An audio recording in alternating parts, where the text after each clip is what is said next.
இப்போ வந்து இந்த மூளை சாவு அப்படின்னு சொல்கிறாங்க, பிரெயின் டெத் அப்படின்னு சொல்கிறாங்க. அதாவது வந்து உயிர் இருக்கும், ஆனால் அந்த மூளையினுடைய ஆக்டிவிட்டீஸ் வந்து ஃபுல்லாக டாக்டர்ஸ் எல்லாமே இதெல்லாம் பண்ணிவிட்டு இவங்களால வந்து எதுவுமே இது பண்ண முடியாதுன்னு சொல்லி அந்த மூளை சாவு அப்படின்னு சொல்லிடுவாங்க. ஏறக்குறைய வந்து அதனால எந்த ஆக்டிவிட்டீஸுமே பண்ண முடியாது.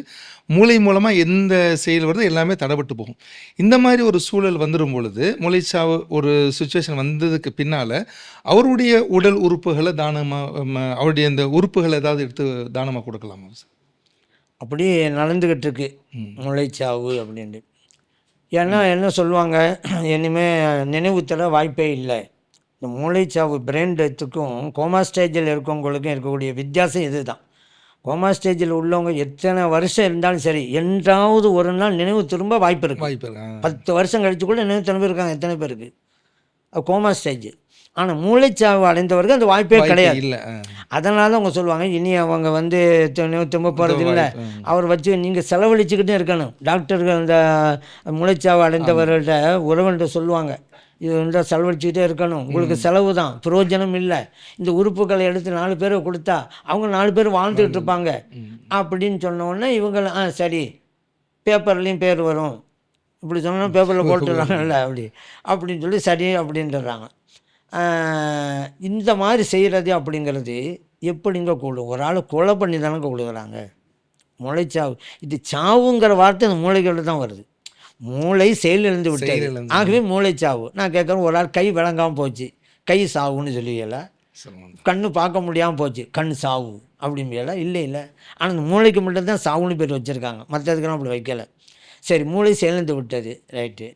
இப்போது உயிர் ஓடிக்கிட்டு தான் இருக்குது, இதயம் இயங்கிக்கிட்டு தான் இருக்குது, நுரையீரல் இயங்கிக்கிட்டு தான் இருக்குது, உடல் உறுப்பெல்லாம் இயங்கிட்டு தான் இருக்குது, நினைவு தான் இல்லை. இப்போ இந்த நேரத்தில் இவருக்கு இந்த உறுப்புகளை மற்றவங்க கொடுக்கணும்னு எடுத்தாக்கா அவரை கொலை பண்ணுறாங்களங்க. கருணை கொலை. இது என்ன, ஒரு ஆள் கொலை பண்ணலாமா? இத்தனை பேர் வாழ்கிறாங்கங்கிறது ரைட்டு, பலரை வாழ வைப்பதற்கு ஒருவரை கொலை செய்வதா? ஒரு ஆள் கொலை பண்ணியா? அப்படி கூடாதுல்ல. அவருடைய மூச்சு இருக்க இந்த உலகத்தில் இறைவன் அது எத்தனை காலம் வரைக்கும் மூச்சு வச்சுருக்கானோ அத்தனை காலம் வரைக்கும் மூச்சு விட்டுக்கிட்டு காட்டுங்க. இல்லை எங்களுக்கு ஆஸ்பத்திரியில் வச்சு வைக்க செலவழிக்க முடியாது, வீட்டில் வந்து வைங்க, இருக்கிற வரைக்கும் இருக்கட்டும், போகிற வரைக்கும் போகட்டும்.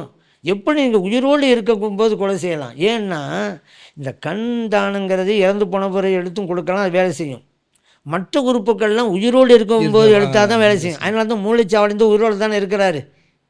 அதனால் என்ன, இதயத்தை எடுக்கிறாங்க, நுரையீரல், மண்ணீரல், கல்லீரல், இதெல்லாம் எடுத்து இன்னொரு ஆளுக்கு பொறுத்துறாங்க. என்ன அப்போ ஒரு ஆள் கொலை பண்ணி இதெல்லாம் எடுத்துட்டா அவங்க மொத்தம் போயிடுவான்ல, இறந்து போயிடுவான்ல. இது மார்க்கத்தை அறவே கூடாது. ஏன்னா ஒரு ஆளை கொலை செய்யக்கூடாது. கொலை செஞ்சால் என்ன குற்றம்னு நமக்கு தெரியும். வலா தக்துல் நஃப்ஸல்லத்தி ஹர்ரமல்லா இல்லா பில்ஹக், அநியாயமாக யாரையும் நீங்கள் கொலை செய்யக்கூடாது என்று இறைவன் சொல்லியிருக்கிறான்.